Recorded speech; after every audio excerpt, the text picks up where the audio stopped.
ಬಜರಂಗ ದಳ ಮತ್ತು ವಿಶ್ವ ಹಿಂದೂ ಪರಿಷತ್ ಇವತ್ತು BC ರೋಡ್ ಚಲೋವನ್ನು ಕೊಟ್ಟಿರುವಂಥದ್ದು. BC ರೋಡ್ ಚಲೋ ಹಿನ್ನೆಲೆಯಲ್ಲಿ ಇವತ್ತು ಸಾಕಷ್ಟು ಪೊಲೀಸ್ ಬಂದೋಬಸ್ತನ್ನು BC ರೋಡ್ನಲ್ಲಿ ಮಾಡಲಾಗಿದೆ. ಇಲ್ಲಿ ನೋಡ್ಬೋದಾಗಿದೆ, ಎಂದಿನಗಿಂತ ಹೆಚ್ಚುವರಿಯಾಗಿ ಇಲ್ಲಿ ಪೊಲೀಸರನ್ನು ನಿಯೋಜನೆ ಮಾಡಿರುವಂಥದ್ದು. ಅಂದರೆ ಏನು BC ರೋಡ್ ಫ್ಲೈಓವರ್ ಕೆಳಗಡೆ ಇಲ್ಲೊಂದು ಏನು ಅವ್ರದ್ದೊಂದು ಪೊಲೀಸ್ ವಾಹನವನ್ನು ನಿಲ್ಲಿಸ್ಕೊಂಡು ಎಲ್ಲರೂ ಕೂಡ ಪೊಲೀಸರು ಸಜ್ಜರಾಗಿ ನಿಂತಿರುವಂಥದ್ದು. ಇನ್ನು ಬೆಳಗ್ಗೆನೇ ಕೂಡ ಹೆಚ್ಚುವರಿ ಸಿಬ್ಬಂದಿಗಳು ಪೊಲೀಸ್ ಠಾಣೆ ಕಡೆಯಿಂದ ಬರ್ತಾ ಇದ್ದಾರೆ. ಅಂದರೆ ಏನು ಬಂಟ್ವಾಳ DYSP ಮತ್ತು ಬಂಟ್ವಾಳ ಸಿಟಿ ಪೊಲೀಸ್ ಸ್ಟೇಷನ್ ಇಲ್ಲಿದೆ. ಸೊ ಅಲ್ಲಿಂದ ಎಲ್ಲರಿಗೂ ಇನ್ಸ್ಟ್ರಕ್ಷನ್ ಕೊಟ್ಟು ಅಲ್ಲಿಂದ ಕಳಿಸುವಂಥ ವ್ಯವಸ್ಥೆಯನ್ನು ಇವತ್ತು ಮಾಡಿರುವಂಥದ್ದು.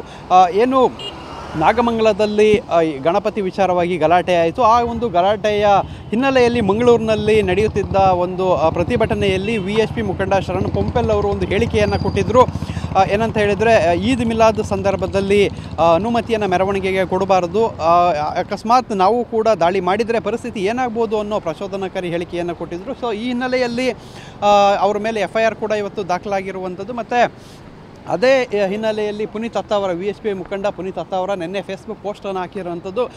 BC ರೋಡ್ ಚಲೋ ಮಾಡ್ತೀವಿ ಅಂತ VSP ಕೂಡ ಈ BC ರೋಡ್ ಚಲೋಗೆ ಕರೆ ಕೊಟ್ಟಿರುವಂಥದ್ದು. ಸದ್ಯಕ್ಕೆ VSP ಮುಖಂಡರ ಮೇಲೆ ಮಂಗಳೂರು ಸೆನ್ ಪೊಲೀಸ್ ಠಾಣೆಯಲ್ಲಿ ಪ್ರಕರಣ ದಾಖಲಾಗಿದೆ. ಅದೇ ರೀತಿ ಇಲ್ಲಿಗೆ ಕರೆ ಕೊಟ್ಟಂಥವ್ರು, ಅಂದರೆ ಏನು ನಾವು ಈದ್ ಮಿಲಾದ್ ಮೆರವಣಿಗೆಯನ್ನು ಮಾಡ್ತೀವಿ, ತಾಕತ್ತಿದ್ರೆ ಇಲ್ಲಿಗೆ ಬನ್ನಿ ಅಂತ ಹೇಳಿ ಏನು ಶರೀಫ್ ಮತ್ತು ಅಸೈನಾರೆ ಅಂತ ಹೇಳಿ ಇಬ್ಬರು ಮುಸ್ಲಿಂ ಮುಖಂಡರುಗಳು ಏನು ಕರೆ ಕೊಟ್ಟಿದ್ದರು. ಸೊ ಆ ಹಿನ್ನೆಲೆಯಲ್ಲಿ ಇವತ್ತು BC ರೋಡ್ ಚಲೋಗೆ ಇವರು ನಿರ್ಧಾರವನ್ನು ಮಾಡಿರುವಂಥದ್ದು. ಸದ್ಯಕ್ಕೆ BC ರೋಡ್ ಚಲೋ ಆದರೆ ಏನು ಕೋಮು ಸಂಘರ್ಷ ಉಂಟಾಗುತ್ತೆ ಅನ್ನೋ ನಿಟ್ಟಿನಲ್ಲಿ ಈಗ ಹೆಚ್ಚುವರಿ ಪೊಲೀಸರನ್ನು ಇಲ್ಲಿ ನಿಯೋಜನೆ ಮಾಡ್ತಾ ಇದ್ದಾರೆ.